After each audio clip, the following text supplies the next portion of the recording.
Recently, at the end of August, I went on vacation. And if you ever wonder what priests do on vacation, well, I can tell you what this priest does, a whole lot of nothing. But I went with some priest buddies up to Canada, because I've never been. We went to the city of Quebec City. And what priests do on vacation is they eat, they sleep, they walk around, and we did a brief day trip to a town called Saint Anne de Beaupré, which I didn't know a whole lot about. But it is a small town, maybe 15-20 minutes outside of Quebec City, where there's a great devotion to Saint Anne, the Mother of God. And in that church, this beautiful, magnificent church, is a relic of the forearm bone of Saint Anne. Now, when I first heard that, if I'm honest, I was a little bit skeptical. But thinking about, as my buddy said, there was an arm that held both Mary and Jesus. That was an incredible thought.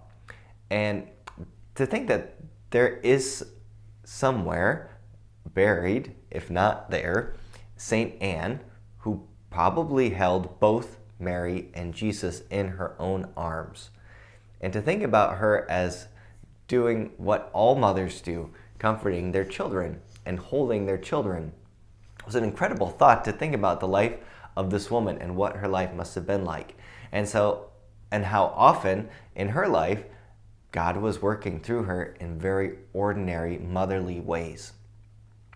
Well, I think that's what we celebrate today with the Feast of the Birth of Mary. Now notice that this happens exactly 9 months after the Immaculate Conception of Mary on December 8th.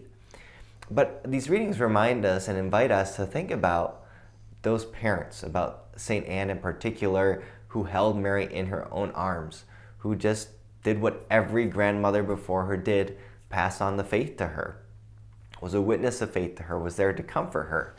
And I love that image of Saint Anne holding Mary and Jesus, because that's exactly what the saints do for us even today. They hold us in those difficult moments of life, in the joyful moments of life. They hold us in their arms and they pass us on to Jesus. So today, may we find comfort in the arms of the saints who have passed on the faith to us, who help us and continue to hold us and hand us over to Jesus.